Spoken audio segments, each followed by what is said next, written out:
很高兴您来到 Star 频道。现在订阅并分享频道会更有趣。赵丽颖《向阳花》即将上映，离婚后逆袭42亿票房。冯绍峰带娃陪伴，娱乐圈最近这瓜简直刷新三观。赵丽颖离个婚，好似打通了任督二脉，身价蹭往上涨，直接冲到42亿。更让人跌破眼镜的是，前夫冯绍峰也跟着脱胎换骨，从甩手掌柜变身超级奶爸。这剧情，我跟你说，比他演的那些偶像剧可真实多了。要说赵丽颖这姐们儿，新片《向阳花》还没正式上映，光是放出点风声，就引得各路吃瓜群众翘首以盼。你说为啥？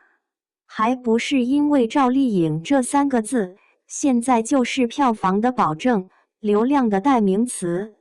谁能想到，当年那个从河北农村走出来的，带着点土气的小丫头，能逆袭成今天这呼风唤雨的大女主？说实话，赵丽颖这人身上那股韧劲，真不是盖的。15岁，搁现在还是个只会撒娇卖萌的小屁孩，他倒好，愣是敢一个人背井离乡，跑到北京闯荡。在横店一跑就是7年龙套，住的地方那是几个人挤一间的小破屋，吃的呢是几块钱一份的盒饭，一天恨不得当2天用。就这样的条件，他愣是咬着牙，一步一个脚印，硬生生熬成了今天的当红花旦。就说拍《楚乔传》那会儿，每天睡觉的时间那是能省就省，恨不得把24小时都掰成48小时用。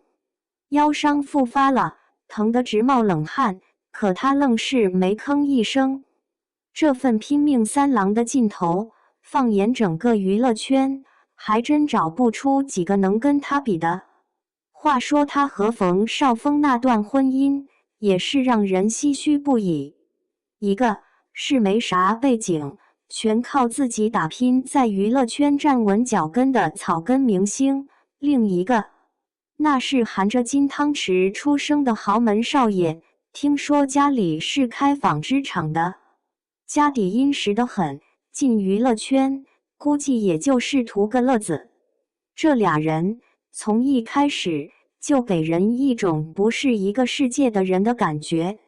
我还记得，当时赵丽颖刚生完孩子，还在坐月子呢，冯家人就希望她能安心在家带孩子，相夫教子。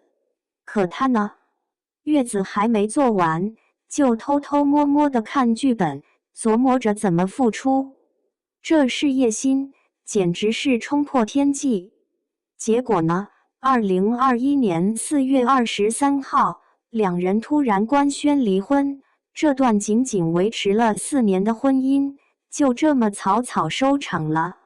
更让人大跌眼镜的是，离婚的时候，冯家家大业大，财产多的数都数不过来。赵丽颖却只拿走了2套房子和孩子的探视权，这在不少人看来，简直就是净身出户。当时网络上就炸开了锅，不少人替他鸣不平，觉得他实在太亏了。可赵丽颖压根没把这些放在心上，离婚后，她把所有的精力都投入到了事业当中。风吹半夏与凤航第20条，一部又一部的爆款作品，让她彻底巩固了收视女王的地位。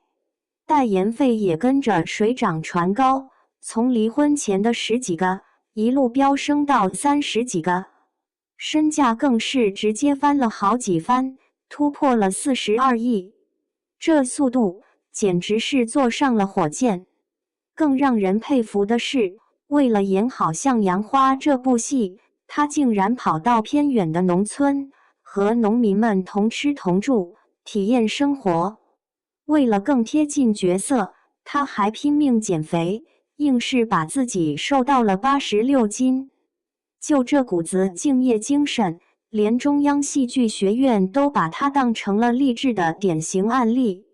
除此之外，他还默默地做了不少公益，以个人名义援建了127所小学。你说说，这解释不是牛到家了？再回头看看冯绍峰，离婚后好像也换了个人似的。以前他在家就是个啥也不管的大少爷，什么事都听老妈的。赵丽颖忙着拍戏，他就在家打游戏，逍遥自在。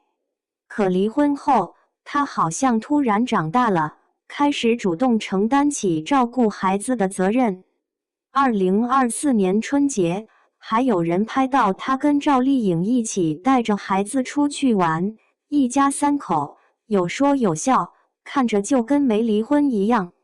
虽然之后他也传出了新的绯闻，但他跟赵丽颖之间的关系似乎并没有受到什么影响。向阳花首映那天，赵丽颖抱着儿子一亮相，全场都沸腾了，掌声雷动。冯绍峰也默默地站在一旁，注视着他们母子俩。你说，这俩人是不是离婚后反而活出了一种新的境界？有人说，赵丽颖的成功堪称是离婚女性的教科书。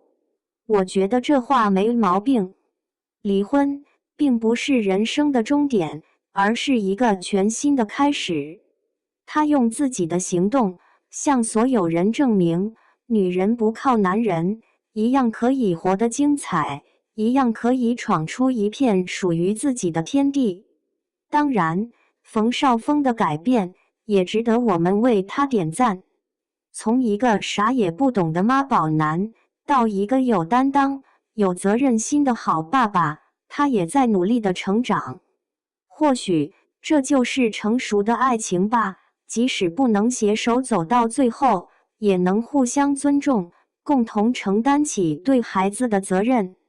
至于《向阳花》这部电影，我个人觉得肯定会大卖，毕竟有赵丽颖这块金字招牌在，想不火都难。而且这部电影讲述的是农村女性的故事，相信会引起很多观众的共鸣。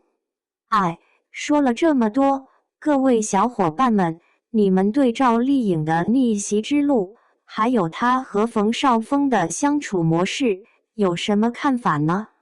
你觉得离婚后谁才是真正的赢家？欢迎在评论区里留下你们的看法，咱们一起唠唠嗑。